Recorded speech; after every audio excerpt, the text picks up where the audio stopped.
Hello everyone and welcome to the Efficiency for Access Partner Research Expo. We're very happy that you can make the time to attend this event. I'll just run through the topics and timings. We have three 30-minute sessions remaining as part of this event. First one coming up will be energy access and appliances in humanitarian settings. The next session will be on solar dryers, and the final session will be Powering Jobs Phase 2, how decentralised renewable energy technologies can unlock on-farm and off-farm employment. So I'm sure there'll be something for everyone. But before we start, just a few bits of housekeeping. The format today is a presentation followed by an interactive discussion, and we really are very keen to hear your thoughts and questions. During the presentations, if you wouldn't mind please keeping your microphones on mute, that would be very much appreciated. At the end of the presentation, you can unmute yourself to ask any questions, or you can put them into the chat if you prefer. At the end of each presentation, you can stay on for an extended chat with the presenters, or you can move on to the next presentation using the links which we'll post in the chat. And finally, we will be recording the sessions today, but purely for note-taking purposes. So without further ado, I'm going to now hand over to Hannah Mottram from Efficiency for Access, who's going to be our moderator for this session. Thank you, Hannah. Thanks, Anita. Good morning, afternoon, evening, depending on your time zone, everybody. So these sessions have been put together by the Efficiency for Access coalition. So we are a global coalition with an aim to accelerate energy access through affordable, efficient, inclusive appliances, and that's across sectors such as cooling, agro-processing, and healthcare. The kind of activities we do are research, quality assurance, providing innovation grants, skills development, and many partnerships. The Efficiency for Access Coalition is managed by the Energy Saving Trust and CLASP, and funded by the UKA Transforming Energy Access Programme and the IKEA Foundation. So this session is going to be about energy access and appliances in humanitarian settings. So we're going to start off with Philip Sandwell, who is from the Global Platform for Action. And then I'm going to talk a little bit about some previous research that we've done as Efficiency for Access and what our kind of future plans are in this sector. So I'm going to hand over to Philip for his presentation. Thank you, everybody. Please feel free to put questions in the chat and we'll come to those at the end of the presentations. Great. Thanks very much, Hannah, and thanks to all the Efficiency for Access team for the invitation. Yeah, it's my pleasure to kind of give an overview of what sustainable energy and displacement settings look like. And to start that overview, the first thing to note is that the number of displaced people around the world is increasing. So the estimates from 2022 put the displaced population around the world at around 110 million people. Something we do know is this has increased, and this covers all different kinds of displacement settings. This can be what some people imagine when they think of displacement settings, which might be a refugee camp in a remote part of a developing country, or it could be an urban setting. We are inclusive to all of these different settings, but something we also know is that the vast majority of displaced people are hosted in low and middle income countries. And as I said, this population is increasing. If we can go to the next slide, please. What does it mean in terms of sustainable energy? Something else that we know is that at the moment, access to sustainable energy is simply not adequate. The goals of SG7 to provide sustainable, affordable, modern energy access for all is not being met in displacement settings. The numbers you can see on the screen is from some modeling that we conducted. And the summary is that of displaced people living in camps, the overwhelming majority rely on the lowest tier or the lowest quality of solutions for electricity access and for cooking.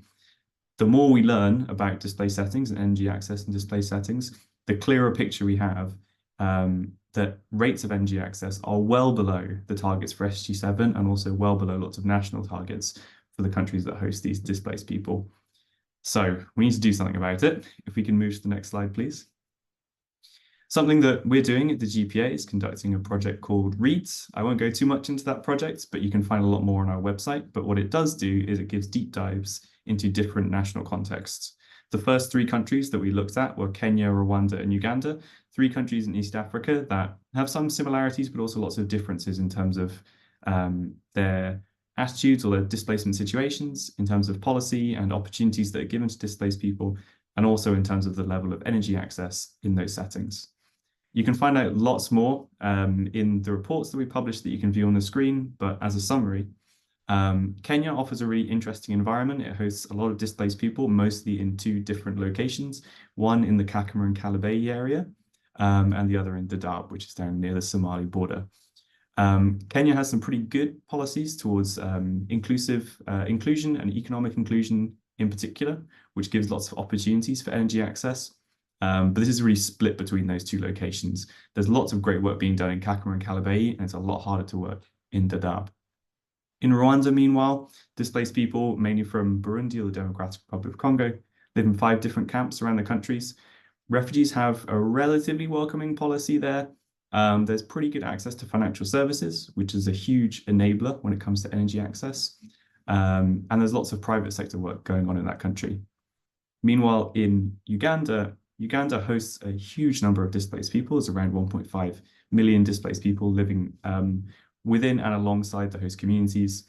Uganda famously has something called the Sustainable Energy Response Plan, which provides a kind of roadmap for sustainable energy, specifically in displacement settings, both for displaced people and for local host populations, which is a great enabler. However, I think it's fair to say that the implementation of that on the ground is mixed at best. If we can go to the next slide, please. As part of the READS project, we try and categorize some of the barriers and opportunities for energy access along 3 key routes. So one is the availability of energy products or energy services. And it's hard to speak across all these different contexts, but there's a few kind of similar themes. Across every country we found, there's a real lack of high quality products. Humanitarian aid agencies often distribute products for free, which can have lots of market distortion effects. And for the private sector, it's just really hard to work in some of these environments. There's lots of legislations or lots of rules, authorizations and permits, which are just challenging and make business harder, which stifles private sector engagement. What we see in terms of opportunities, we see great work in terms of results-based financing, particularly coming out of some projects in Uganda. We've seen lots of success when companies establish local presences, whether that's shops or outlets, and opportunities for organizations to kind of support many different shops in terms of having like a local warehouse near a displacement setting that different suppliers can use. Affordability is always a challenge. Displaced people often are amongst the lowest income levels in a country, and energy products are relatively expensive. They have high upfront costs. And in addition to this, as well as finding it hard to have an upfront payment for an energy product, there's also very low access to finance. So financial services like loans, for example, are either not available or they may even be not possible under the policy environment of that country. We see lots of opportunities for demand-side subsidies and kind of flexible or longer-term payment mechanisms that can help include displaced people and especially the more vulnerable households within those settings. And finally, in terms of these 3 categories that we look at is the acceptability. This applies particularly strongly to things like clean cooking, where there can be cultural preferences for different kind of technologies or different modalities of cooking.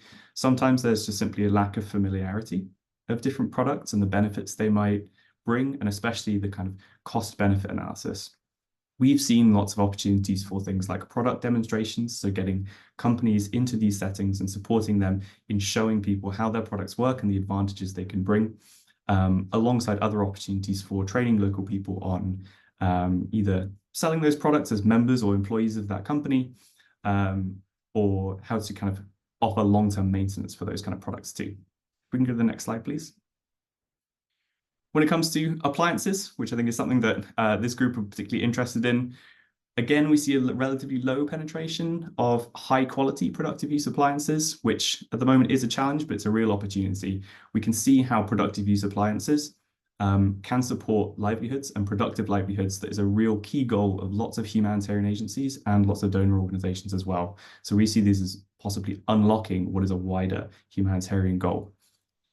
I can show you there on the screen, that's a mini grid that's in Kakuma that's provided a real opportunity as well. Having these larger scale energy systems can really unlock opportunities for these appliances that probably require higher power demands. If you have a more reliable system, like the mini grid we can see on the screen there, that can unlock how these appliances can be implemented at a much wider scale than we've ever seen before. The flip side of that is that these appliances can be a real benefit to those kinds of systems. So having productive use appliances and having businesses reliably use energy is a really good business case for these mini grids. You have more consistent supplies of energy, you've got more reliable customers. As a company, you're getting a better supply of revenue for the electricity you're selling. And across every setting, we see a huge possibility for electric cooking. This is a very nascent field, but especially in Kakuma, but other opportunities too in terms of electric pressure cooking or other kind of electric cooking technologies that are much more efficient and much healthier than traditional forms of cooking. We see a huge potential across every setting that we've looked at. Next slide, please. So what do we need? And as I wrap up, we need a pretty big change in the way that the humanitarian system operates on, which can be quite scary, but actually we're already seeing this move. So we need to move the transition from what has traditionally been a short-term thinking with very little localization to a more longer-term model which integrates other sources of financing as well. So moving from the traditional humanitarian aid model to a much more integrated system where humanitarian agencies, businesses, donors, and local people can all work together in a much longer-term timeframe. A key point here as well is that we need more data and more research to support this, which is why it's so great that we're having this kind of research symposium to show the kind of work that's being doing and hopefully to catalyze even more. Next slide, please. So if you'd like to learn more, please come visit our website. So if you're wondering who I'm from, I left my introduction to the end. The GPA is the coordination body for all things to do with sustainable energy in displacement settings across the world. If you'd like to get in touch, and if you move to the next slide, please, you can see all of the different ways you can get in contact through our website, or you can reach out to me directly. Thank you very much. Thank you very much, Phil. It's been really interesting to hear more about the work you've been doing, and we've been having some questions coming through in the chat. Can we go to the next slide, please? So I'm just going to briefly talk about what we're doing as Efficiency for Access in this space. So I've already done a bit of an introduction to Efficiency for Access, and our program is called the Low Energy Inclusive Appliances Program. Next slide, please. So in February of this year, we published research on empowerment through appliances. So this research was assessing the engagement of appliance companies serving the humanitarian energy sector. So looking in their geographical reach, what business models they're using, what funding sources they're accessing, and what challenges they have. This was done through an online survey as well as key informant interviews. And I'm just going to talk through some of the kind of highlights from that research. Next slide, please. So in terms of who responded to the research, so this map here shows the geographical reach of how many companies were supplying appliances in these different geographies. So you can see that kind of quite a few, 8 companies active in Kenya, but in a lot of other countries, only kind of 1 to 4 companies supplying appliances in those contexts. Next slide, please. So the key findings from our research. So over half of the companies that we spoke to have supplied appliances in the humanitarian sector. The majority of these were radios and televisions, but there's a limited supply of larger appliances, particularly ones that can be used for productive uses due to affordability constraints.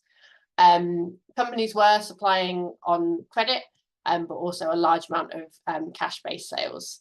And another limitation was the kind of transport infrastructure, which would hinder the after-sales service. Next slide, please.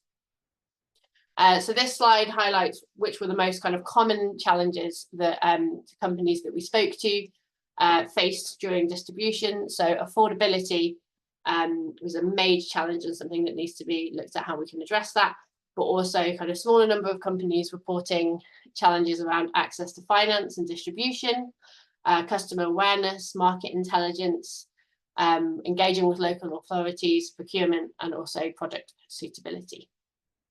Next slide, please. So the next steps for our work in this sector, we are preparing a demonstrator which will be in Rwanda with the objective of empowering both refugee and the host communities through modern energy services.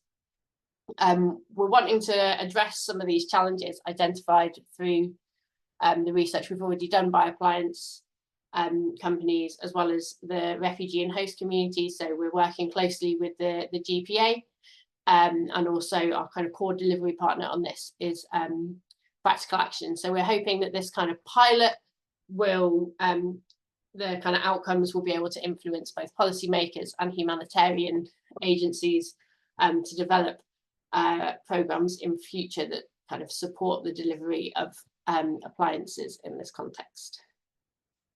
Next slide. So you can find the report there. We'll also share it in the chat, and you can contact both me and my colleague Jakob, and also Leah, who's been engaged in this project. This expo is also involved in this. And now I'm going to go to the chat and have a look at what questions we've got. And I think hopefully Phil's had a bit of time to look at, Russell's sent through a couple of questions already. But if people want to share questions, please do kind of send them in. So the first question that we had that I want to pick up on is, were there any specific themes emerging either across or within the kind of 3 countries that you've done these roadmaps on, with regards to the barriers experienced by the private sector, that have kind of maybe there's been more success by private sector in some locations, but less so in others? Yeah, great, thanks. Yeah, great question. Again, like I said earlier, it's really difficult to kind of generalize across different contexts, but I'll do my best. So one of the barriers is that it is just simply very difficult logistically, administratively, and sometimes politically for the private sector to operate in displacement settings. This varies a lot country to country. So, I mean, I'm happy to dig down into more country-specific contexts if you want. But something we've seen in terms of like how we overcome that barrier, I'll go back to the example of Kakuma. So Kakuma in Kenya has received a lot of attention. It's incredibly long-standing displacement setting. I think it's been there since the camp has been there since the 1990s. A lot of work has been done by lots of different NGOs, and recently, including SNV, who is one of our partners on the READS project. They laid down a huge amount of groundwork in terms of supporting different kinds of organizations to basically get a foothold in that kind of context.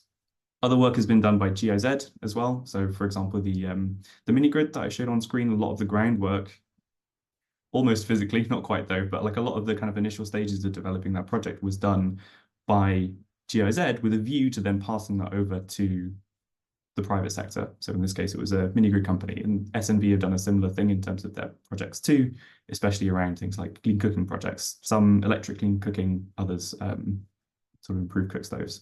So some of that is in terms of like how do businesses get a foothold, or how do companies get a foothold? Sometimes they're local the companies within that national context. So for example, a company based in Nairobi, they need introductions to be made with who the kind of local players are in that area, putting them in touch with local community groups who can help them develop their business models to best suit the kind of communities that are in Kakuma versus, for example, like urban Nairobi. So there's kind of like an interlocutor role to be played by NGOs, but it's always, and most successfully in my opinion, done with the view that this is always going to transition to a long-term program that's led by the private sector, like in its fullest form. Okay, thanks very much. I'm going to pick up on another question we've had through from Leo, which is about kind of how important is the issue of threats from heat stress, both now and obviously with climate change, looking kind of further to the future. Yes, there's kind of 2 aspects to that. One is the role of access to cooling in humanitarian settings, but also the kind of other aspects around kind of technology suitability in more kind of hot, arid, potentially dusty climates. How important are those kind of 2 factors? Yeah, sure. So I think, I mean, first up, worth acknowledging that some of these displacement settings are in incredibly difficult circumstances in terms of the climate now, and for sure more so in the future. I think there's kind of 2 aspects to this. Like, one to kind of like attach on first is that there's a huge opportunity for cooling in terms of like the business opportunities that can bring. So many businesses that we either spoke to or that kind of we got the information from through our partners was there's huge opportunities for cooling businesses in terms of agricultural products or selling cold drinks or any kind of basically anything that can get you away from the heat in lots of these cases. There's a huge market for products like that, which at the moment, in my opinion, is underexploited. There's so much more potential there. Some of that comes from the need for access to higher levels of power. So some of these like refrigeration technologies, either they kind of require high levels of power in terms of like a larger electricity system. That's why, for example, the mini grid is such a big enabler for this kind of stuff. Or alternatively, or additionally, more efficient appliances that can run off of smaller systems. So a smaller solar home system, for example, if you can have some kind of cooling technology running off that, then that could be another huge market that could be exploited. And I mean exploited in a positive sense, like how do we bring this to more people, not from an exploitation point of view. So how do we get these kind of technologies to more people? I think there's still a lot of work that needs to be done, like simply because we're working from a very low baseline in lots of displacement settings. But access to cooling, I think, is going to be one of the biggest areas, both in terms of climate comfort and in terms of business opportunities in the next 3 or 5 years. Great, thanks. So moving on to a kind of slightly different area, which is about kind of income and business models. So kind of first question is from Hannibal, who just wants a bit more detail on the kind of source of income for these displaced populations that we're talking about. I know it varies across different contexts, whether people are allowed to work or family remittances. So it'd be good to get a bit of a summary of that, maybe from the 3 case studies that you've talked about.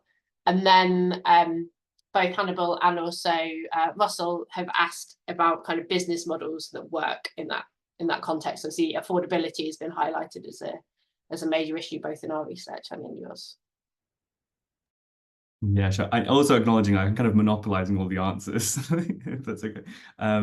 In terms of like income levels, this varies quite dramatically within each displacement context and across different displacement contexts. It is often linked to how long that displacement setting has been in place. So very broadly speaking, the longer the displacement setting has been in place, the more people have access to what we might consider kind of traditional jobs or traditional livelihoods, rather than being dependent on direct humanitarian aid, which is often most of the case in the kind of immediate onset after a crisis. In terms of income levels, we do see that a lot of people are highly dependent on humanitarian aid. That is transitioning in many contexts from kind of direct handouts to access to cash. So then people that gives more opportunities people to spend on what they want to, rather than receiving a certain product, which is another great enabler for energy access. We also see there's huge amounts of work being done in the camps. Like, people have livelihoods, people have jobs, people are not just sitting around. Like, people want to work, they want to have an income, and they want to provide better lives for themselves and their families. So there's a huge diversity of incomes, especially in a place like Kakuma. You have marketplaces where people are doing all different kinds of jobs, and that allows itself to have different kinds of appliances or different kinds of technologies that can support those and that can grow them. In terms of the business models, so when it comes to providing power for these businesses, what we've generally seen is that the programs which support existing businesses of displaced people are amongst the most successful. So, for example, someone with a business that, if they had access to energy, can then grow that business, is one of the biggest, the best ways of doing these things. Of course, there's also work that can be done in terms of setting up new businesses, but kind of investing in entrepreneurs that already know their business, they already know their customers and their clientele, and supporting them to grow their business is particularly beneficial. On the other side, when it comes to the businesses that are supplying these technologies, the number one consideration we think is most important is that you liaise and communicate and get the opinions of the community that you want to serve. It's not as simple as just transferring a simple business model from, let's say, a rural setting in that same country to a displacement setting.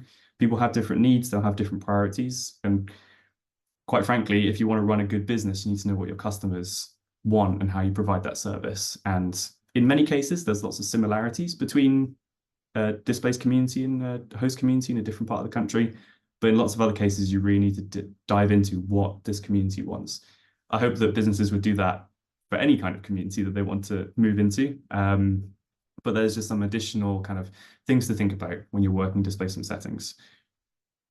I'll end this little bit by saying what we do see is there's a huge amount of untapped demand. Like private companies are not really, in general, they're not really meeting the level of demand there because there's lots of challenges. I understand that. But it means that if you can get working in these kind of situations, there's a huge market. Like some of the companies I've heard from, their most profitable systems are in displacement settings because there's so much untapped demand that people want access to energy for their business, for example, and that's hugely profitable for the companies that are supplying energy. And again, not in an exploitative way. Like people are very happy to pay a fair rate for the energy consumption, for example, but it means it's really worthwhile for that company if they can to get a foothold in a displacement setting and provide these kind of services.